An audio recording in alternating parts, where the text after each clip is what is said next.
Hello students of class 11 আমরা তাপগতিবিদ্যা নিয়ে আলোচনা করছিলাম। তো তাপগতিবিদ্যার থার্ড পার্টে আমরা তাপগতিবিদ্যার যেটা খুব গুরুত্বপূর্ণ সূত্র অর্থাৎ ফার্স্ট ল, তাপগতিবিদ্যার প্রথম সূত্র নিয়ে আমরা আলোচনা করেছি। এই ভিডিওতে আমরা একটা ছোট্ট টপিক আলোচনা করব, কারণ আমরা নেক্সট ভিডিওতে আপেক্ষিক তাপের উপর একটু আলোচনা করব। তো এই ভিডিওতে আলোচনা করতে চাইছি সেটা হচ্ছে গ্যাস দ্বারা যে বাহ্যিক কার্য অর্থাৎ এক্সটার্নাল ওয়ার্ক ডান সেটা নিয়ে আলোচনা করতে চাইছি। এবার প্রশ্ন হচ্ছে, একটা গ্যাস যখন কার্য করছে কিংবা গ্যাসের উপর যখন কার্য হচ্ছে তার উপরে নির্ভর করছে যে পজিটিভ ওয়ার্ক বা নেগেটিভ ওয়ার্ক কি। এবার কেমিস্ট্রির ক্ষেত্রে অর্থাৎ রসায়নবিদ্যাতে ধারণাটা আমাদের থেকে একটু উল্টো। তাদের ক্ষেত্রে আমরা যেটা পজিটিভ ধরি সেটা নেগেটিভ, এবং আমরা যেটা নেগেটিভ ধরি সেটা তারা পজিটিভ ধরা হয়। তো সেটা কনভেনশনের উপর ডিপেন্ড করছে। কিন্তু ফিজিক্সের দিকে যদি বলা হয়, সাপোজ একটা চোঙের মধ্যে গ্যাসকে এর ভিতরে রাখা আছে। এবার এর ভিতরে একটা ঘর্ষণহীন আইডিয়াল যেহেতু ধরছি শর্ত, আদর্শ শর্ত, তাহলে একটা ঘর্ষণহীন অবস্থায় দেখা গেল যে আমরা এরকম ধরো একটা পিস্টন এখানে আমরা রেখেছি, এরকম পিস্টন রাখা আছে। তো এবার বুঝতেই পারছো গ্যাস এর মধ্যে আবদ্ধ আছে, এখানে গ্যাস, তার একটা চাপ থাকবে, সেই চাপটা ধরলাম সাপোজ পি। এবারে পিস্টনটাকে কি করা হলো না এখান থেকে সরিয়ে এখানে নিয়ে আসা হলো। তাহলে বুঝতেই পারছো যে গ্যাসটা এবারে এই পরিমাণ, ধরো এটা যদি ডেল্টা এক্স ধরি, তো পিস্টনে ডেল্টা এক্স পরিমাণ কিন্তু সরানো হয়েছে। তো ডেল্টা এক্স পরিমাণ যদি সরানো হয় পিস্টনে, তো স্বাভাবিকভাবে গ্যাসের আয়তন বৃদ্ধি হয়েছে, তাহলে এটা গ্যাসের প্রসারণ ধর্মকে বোঝাচ্ছে। তো এই যে জিনিসটা আমরা দেখলাম যে এটা গ্যাসের প্রসারণ ছিল, তা এখানে হচ্ছে, তাহলে গ্যাস কি করছে? কার্য করছে। তো গ্যাস যেহেতু কার্য করছে, এই জন্য এই কার্যকে আমরা বলে থাকি পজিটিভ ওয়ার্ক কিংবা ধনাত্মক কার্য। যদি সংকোচন হয় তখন পিস্টন এখানে ছিল, পিস্টন এখানে চলে যাবে। তো গ্যাস সংকোচন হচ্ছে অর্থাৎ গ্যাসের উপরে কার্য হচ্ছে, সেই জন্য তাকে আমরা তখন বলি ঋণাত্মক কার্য। আমাদের ধনাত্মক এবং ঋণাত্মক কার্যের কনসেপশনটা ক্লিয়ার থাকা খুবই দরকার। তো এবার দেখা যাক এখানে যদি আমরা কার্য বের করে, দেখো গ্যাসের চাপ রয়েছে পি, যে পিস্টন রয়েছে তার যদি প্রস্থচ্ছেদের ক্ষেত্রফল আমি আলফা ধরি, তাহলে যে পরিমাণ সরণ হয়েছে এই আয়তনটা যদি আমি বের করতে চাই, তাহলে স্বাভাবিকভাবে আয়তন কি হবে? সেই আয়তনটা হবে আলফা ইনটু ডেল্টা এক্স, কারণ আমরা জানি প্রস্থচ্ছেদের ক্ষেত্রফল ইনটু দৈর্ঘ্য কিংবা উচ্চতা, সেটাই হচ্ছে আলফা। এবারে কার্য কি হয় না, আমরা জানি কার্য হচ্ছে বল ইনটু সরণ। এবারে চাপ কি হয়? বল বাই ক্ষেত্রফল। তাহলে বল কত হচ্ছে না, দেখো P into alpha into delta x. এই আলফা ইনটু ডেল্টা এক্স হচ্ছে V। তো যেহেতু এটা ডেল্টা এক্স পরিমাণ, ওই জন্য আমি V না বলে ডেল V বললে ভালো হয়, কারণ পুরোটা তো আমি ধরছি না, শুধু এইটুকু ধরছি। এই জন্য আমরা এখানে লিখছি P ইনটু ডেল্টা V। আবার এখানে আরেকটা কথা বলার রয়েছে, সেটা হচ্ছে যেহেতু আমরা কার্যটা যে বের করছি শুধুমাত্র এই ডেল্টা এক্স সরণের জন্য, ওই জন্য এটাকে ডেল্টা W বললে আরো ভালো হয়। তাহলে ডেল্টা W সমান এরকম, W সমান কত হবে? P into del V। এবার লিমিটটা কি হবে? আপার লিমিট এবং লোয়ার লিমিট। না, শুরুতে কত ছিল আয়তন, পরে কত হলো। ওই জন্য দেখবে বইগুলোতে এরকম I এবং F লেখা। I মানে ইনিশিয়াল, শুরুতে কত, F মানে ফাইনাল। তো শুরুতে যদি আয়তন আমি VI ধরি এবং প্রসারণ হওয়ার পর আয়তন যদি VF ধরি, তাহলে এখানে আমি লিখতে পারবো P ইনটু ডেল্টা V, এখানে VI আর এখানে VF। তার মানে ইজিলি আমরা বলতে পারি যে P, আমি কাজ করি যেহেতু ক্যাপিটাল V লিখেছি আমি, এজন্য ক্যাপিটাল V লেখা হয় ভালো হবে। অনেক বইতে দেখবেন এইভাবে লেখা থাকে।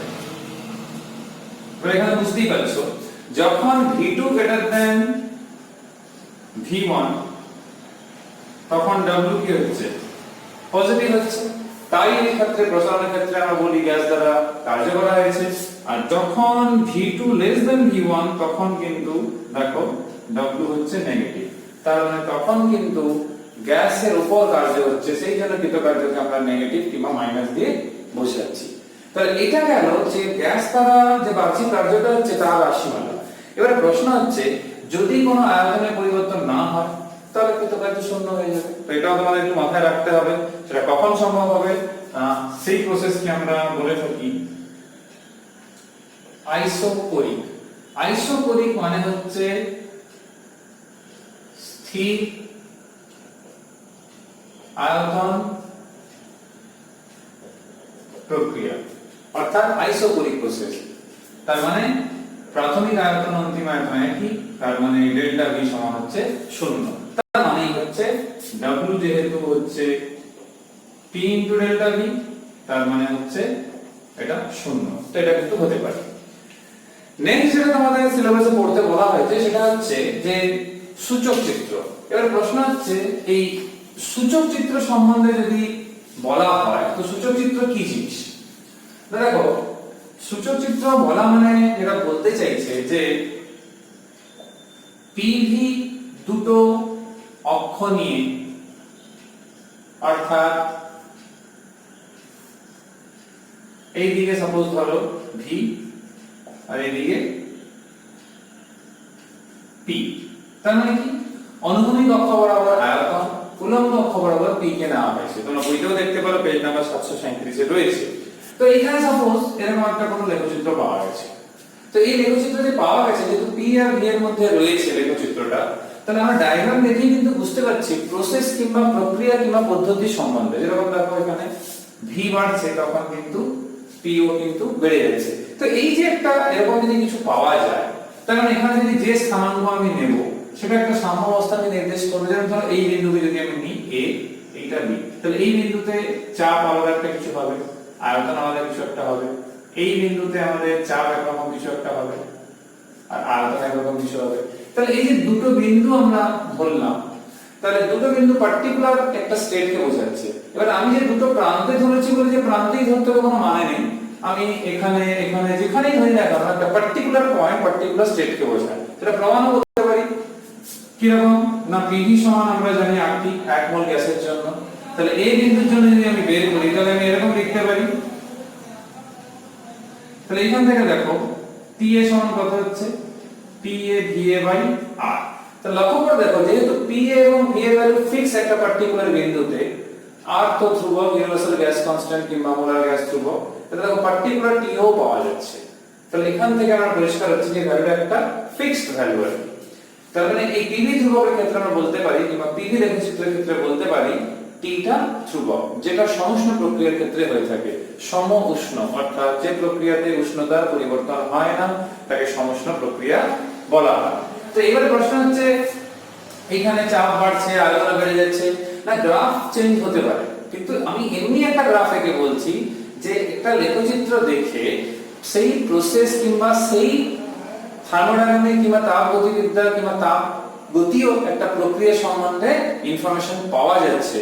সেই যে ইনফরমেশনটা পাওয়া যাচ্ছে সেটা সূচক চিত্র কিংবা ইন্ডিকেটর ডায়াগ্রাম, অর্থাৎ একটা চিত্র যা যে সূচিত করছে কিংবা ইন্ডিকেট করছে সেই তাপগতীয় কিংবা থার্মোডাইনামিক প্রসেস সম্বন্ধে। সেটা চাপ স্থির আছে কি আয়তন স্থির আছে কি উষ্ণতা স্থির আছে, সেটা মুখে না বলেও কিন্তু ডায়াগ্রাম দেখে আমরা বুঝতে পারছি। এটাই হচ্ছে সূচক চিত্র। তো তোমরা বইতেও দেখবে সূচক চিত্র নিয়ে রয়েছে। তাহলে সূচক চিত্র অর্থাৎ এখানে এই ক্ষেত্রে হচ্ছে পিভি সূচক চিত্র, তার প্রত্যেকটা বিন্দু সাম্যাবস্থাকে কিন্তু সূচিত করছে।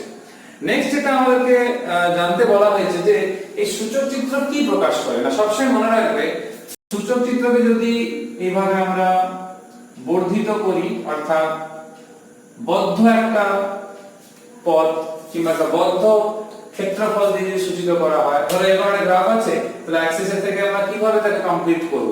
স্বাভাবিক এখান থেকে লম্ব টেনে দেবো, এখান থেকে লম্ব টেনে দেবো। লম্ব টেনে দিলে কি হবে না লম্ব টেনে দেখো একটা বদ্ধ ক্ষেত্রফল পাওয়া যাচ্ছে, এরকম এই পুরো এলাকাটা পাওয়া যাচ্ছে। তাহলে এই বদ্ধ ক্ষেত্রটা যদি ক্ষেত্রফল বের করা হয় তখন আমরা কিন্তু পেয়ে যাব, যেহেতু P ইনটু V, অর্থাৎ আমরা তখন কিন্তু এইটা পেয়ে যাচ্ছি। তার মানে পিভি লেখচিত্র দ্বারা বদ্ধ ক্ষেত্রফল কিংবা বদ্ধ যে ক্ষেত্রের ক্ষেত্রফল অলওয়েজ কিন্তু কৃতকার্য কিংবা সর্বদা কৃতকার্যকেই নির্দেশ করে। অর্থাৎ পিভি লেখচিত্র দ্বারা অন্তর্ভুক্ত যে ক্ষেত্র তার ক্ষেত্রফল কিন্তু হচ্ছে টোটাল ওয়ার্ক ডান কিংবা কৃতকার্য। দেখবে বইতে ওই কথা লেখা রয়েছে। পিভি চিত্রের প্রতিটি ক্ষেত্রফলই কিছু পরিমাণ কার্যকে সূচিত করে।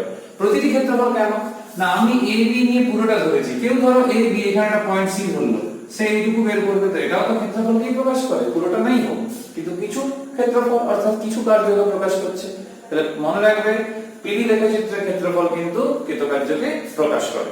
আর এমনিও দেখো গাণিতিক ভাবে বলতে গেলে কার্য সমান ছিল P ইনটু ডেল্টা V, তো এখানে P আর V থাকছে, সেখান থেকে বের করা হচ্ছে। নেক্সট আমাদের যেটা জানতে হবে সেটা হচ্ছে কি, ধরো এই প্রসেসটাই, যে প্রসেসটা আমরা এখানে রেখেছিলাম, ধরো এই প্রসেসটাকে আমি এটাকে মুছে দিতে হবে, তোমরা পরিষ্কার দেখতে পাবে। ধরো এই প্রসেসে আমরা এই পয়েন্ট আর এই পয়েন্টের কথা যদি বলি, তো দেখতেই পাচ্ছি এইটা হচ্ছে VA, এইটা হচ্ছে VB। তাহলে বুঝতেই পারছি এখানে VA কিন্তু লেস দেন VB, তার মানে কি VB গ্রেটার দেন VA। তো আমাদের এখানে একটু ছোট্ট ইনফরমেশন জানতে বলছে যে যদি আমরা A বিন্দু থেকে B বিন্দুতে যাই তো স্বাভাবিকভাবে আয়তনটা বাড়ছে, কিন্তু যখন ব্যাক প্রসেসে আসবো, এখানে একটা তীর চিহ্ন দেওয়া থাকে, তীর চিহ্নটা বোঝায় যে কোন অভিমুখে প্রক্রিয়াটা যাচ্ছে। যেমন কোনো বইতে দেখবে তীর চিহ্নটা লেফট টু রাইট রয়েছে, তার মানে সামনের দিকে অভিমুখ হচ্ছে। এবার যখন আমরা এই উপর থেকে নিচের দিকে যাবে তখন অভিমুখটা স্বাভাবিকভাবে নিচের দিকে হচ্ছে। তো দেখো বাম দিক থেকে অর্থাৎ A থেকে B তে যাওয়ার সময় আয়তন কিন্তু বৃদ্ধি পাচ্ছে, আর যখন B থেকে A তে আসা হচ্ছে তখন কিন্তু আয়তন হ্রাস পাচ্ছে। তো প্রথম ক্ষেত্রে কৃতকার্য যখন A থেকে B তে, তখন কিন্তু কৃতকার্য পজিটিভ, আর যখন B থেকে A তে আসা হবে তখন কিন্তু কৃতকার্য নেগেটিভ। কারণ এই যে VB গ্রেটার দেন VA, কিন্তু যখন এখানে পৌঁছালো তখন ফাইনাল স্টেট হচ্ছে A, ইনিশিয়াল স্টেট হচ্ছে B। তো ফাইনাল স্টেটে যেহেতু আয়তন কম, এইটা হচ্ছে শর্ত, ফাইনাল স্টেটে যেহেতু আয়তন কম সেই জন্য কৃতকার্য ঋণাত্মক। তো এটা তোমাদের মাথায় রাখতে হবে। 738 পেজে একটা জিনিস আছে তোমাদের শিখে নেওয়া ভালো, যে যেরকম ধরো আমরা এরকম প্রসেসটা করলাম, ধরো এই PV লেখচিত্র অঙ্কন করতে হবে, কিন্তু তোমাদের আলাদা দুটো প্রসেসের জন্য, অর্থাৎ কি আইসোকোরিক এবং আইসোবারিক। আমি একটু আগেই বলেছিলাম আইসোকোরিক মানে স্থির আয়তন প্রক্রিয়া, অর্থাৎ আয়তনের পরিবর্তন থাকবে না। তাহলে আমি এরকম ধরতে পারি একটা ফিক্সড আয়তন থাকছে। তো এইখানে দেখবে তোমাদের বইতে যেরকম রয়েছে, দেখবে এভাবে তীর চিহ্ন রয়েছে, তার মানে নিচ থেকে উপরের দিকে, অর্থাৎ কম চাপ থেকে বেশি চাপের দিকে যাচ্ছে। আর একটা কি হয় না আইসো বারিক, একে বাংলায় আমরা বলি সমচাপী। কেন বারিক মানে বুঝতেই পারছো, বার মানে চাপ, তার মানে চাপ নির্দিষ্ট। তাহলে এরকম হবে, অর্থাৎ কি করে বুঝলাম যে গ্রাফগুলো এরকম হবে? না একদম সহজ, স্থির আয়তন প্রক্রিয়া, তার মানে সে P অক্ষের সাপেক্ষে সমান্তরাল।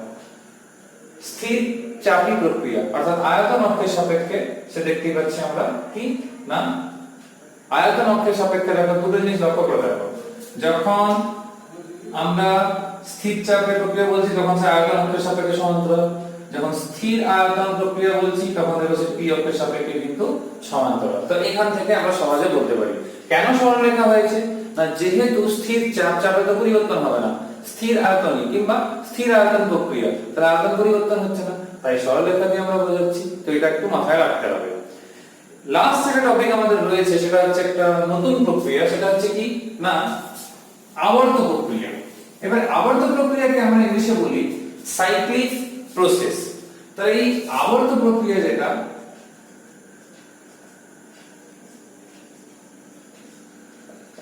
তোমরা 738 পেজে দেখতে পাবে। এবার আবর্ত প্রক্রিয়া যেটা কনসেপ্টটা হচ্ছে, সেই কনসেপ্টটা কেমন, ধরো এইদিকে চাপ এইদিকে আয়তন। তো প্রসেসটা এরকম, নাম হচ্ছে আবর্ত প্রক্রিয়া। তুমি যেখান থেকে শুরু করলে, তুমি যেখানেই যাও না, সাপোজ তুমি বাড়ি থেকে শুরু করলে, তুমি বাড়ি থেকে স্কুলে গেলে, স্কুল থেকে টিউশন গেলে, সেখান থেকে কোনো দোকানে গেলে, তারপরে বাড়ি গেলে, তো আলটিমেট দেখো তুমি অত প্রসেস কমপ্লিট করেছে একই জায়গাতে এসে পৌঁছালে, অর্থাৎ বাড়ি থেকে বেরিয়েছিলে, বাড়িতে গিয়ে আবার এসে পৌঁছলে। একইভাবে ধরো কোন সিস্টেম এইখান থেকে শুরু করলো, সে এই 1 নম্বর রাস্তা দিয়ে A থেকে B তে পৌঁছালো, আবার 2 নম্বর রাস্তা দিয়ে, এটা যদি 1 নম্বর রাস্তা হয়, 2 নম্বর রাস্তা দিয়ে B থেকে A তে চলে গেল। এটা কিন্তু সাইক্লিক কিংবা আবর্ত প্রসেস। যেহেতু তার আদি এবং শেষ বিন্দু একই, সেই জন্য এই ক্ষেত্রে ইন্টারনাল এনার্জির কোন রকম কিন্তু পরিবর্তন হচ্ছে না, অর্থাৎ UA সমান UB। এই জন্য ডেল্টা U যদি বের করা হয় সেটা কিন্তু পাওয়া যাবে 0, অর্থাৎ অভ্যন্তরীণ শক্তির কোনরূপ পরিবর্তন হচ্ছে না, অর্থাৎ UA UB করলে কিন্তু 0 পাওয়া যাবে, সেখান থেকে ডেল্টা U সমান 0। এবার প্রশ্ন হচ্ছে এখান থেকে কৃতকার্য কি করে বের করব? না দেখো যেহেতু দুটো প্রসেস পাওয়া গেছে, সেই জন্য এদের দ্বারা যে বদ্ধ ক্ষেত্র, তার ক্ষেত্রফল বের করলেই হবে। অর্থাৎ এই ক্ষেত্রে যদি আমরা কৃতকার্য বের করতে চাই তাহলে সেটা হবে কি A1 B2 A, এই অঞ্চলের ক্ষেত্রফল যদি বের করে নেওয়া হয় সেটাই হবে কৃতকার্য। এটা প্রমাণ করা যাবে কি করে? এখান থেকে যখন বলেছিলাম নম্বরটা নেব, তো প্রথম ক্ষেত্রে এই যে উপরটা অর্থাৎ 1 নম্বর রাস্তা দিয়ে, তাহলে 1 নম্বর পথ দিয়ে অর্থাৎ a1b এই পথ বরাবর কৃতকার্য কত হবে না a1b, আর এর যদি কিছু একটা নাম দিয়ে দিই আমি cd, তাহলে a1b cd। তোমাদের বইতে মনে নাম cd রয়েছে, কোনো অসুবিধা তাহলে নেই। তাহলে দেখো a1b 2 তো হবে না, কারণ আমি উপর প্রসেসটা ধরেছি a1b cd a এর ক্ষেত্রফল নাম। নেক্সট করো 2 নম্বর রাস্তা অর্থাৎ b থেকে এই যে রাস্তাটা, তাহলে কত হচ্ছে b2a 1b। তারপর কি হবে না, এখান থেকে সবচেয়ে ইন্টারেস্টিং যেটা ব্যাপার রয়েছে দেখো, এখানে একটা ছোট্ট মিস্টেক আছে। সেটা কি মিস্টেক আছে না, যখন 2 নম্বরটা আমরা ধরবো তখন তো উপরের দিকে যাওয়া যাবে না, তাহলে এটা একটু কারেকশন করতে হবে। অর্থাৎ কি b থেকে এই পার্টটা আসছে, অর্থাৎ এই পুরো অঞ্চলটা আমাদের কিন্তু ধরতে হবে। ওই জন্য তোমরা দেখবে বইতে লেখা আছে a to bcd, কেন না দেখো এইটা মানে এই অঞ্চলটা, তাহলে কি রকম যাচ্ছে এইটা আর এই অঞ্চলটা, অর্থাৎ a to bcd এই পার্টটা। তো আমরা এখানে এটা বলছিলাম কি না a1bcda, তো a না লিখলেও কোনো অসুবিধা নেই, কারণ আমরা তো বদ্ধ ক্ষেত্রফল পাওয়া যাচ্ছে a1bcd। তো পুরোটা পাওয়া গেলাম, বাদ যাচ্ছে কোনটা, যদি এইটা বের করতে হয় তাহলে কতটা না b থেকে যখন a তে আসছে তখন মানে কি a2bcd। লক্ষ্য করে দেখো গোটা থেকে এই পার্টটা যদি বাদ দেওয়া হয় তাহলে কিন্তু কৃতকার্যটা পাওয়া যাবে, কারণ এইটুকুই হচ্ছে আবর্ত প্রসেস কিংবা সাইক্লিক প্রসেস। তাই দেখবে বইতে লেখা রয়েছে সম্পূর্ণ চক্রে কৃতকার্য কত হবে, আর সম্পূর্ণ চক্রে কৃতকার্য হবে এই দুটোকে বিয়োগ করতে, অর্থাৎ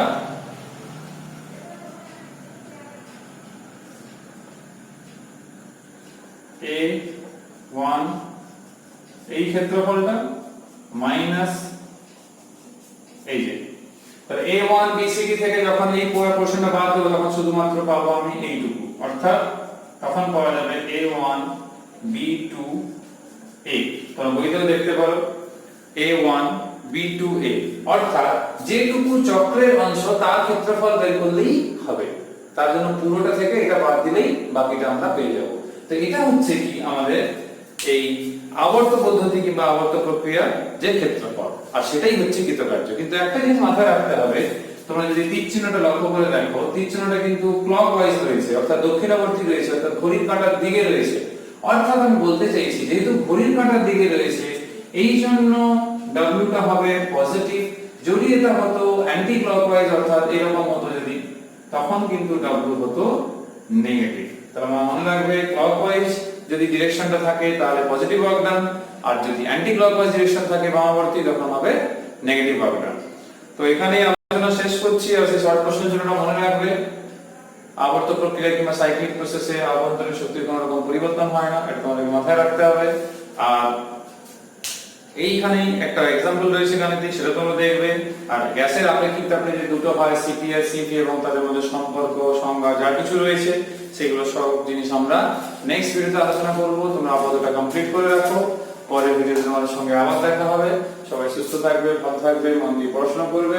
নেক্সট ভিডিওতে তোমাদের সঙ্গে আবার আলোচনা করব। Till then by.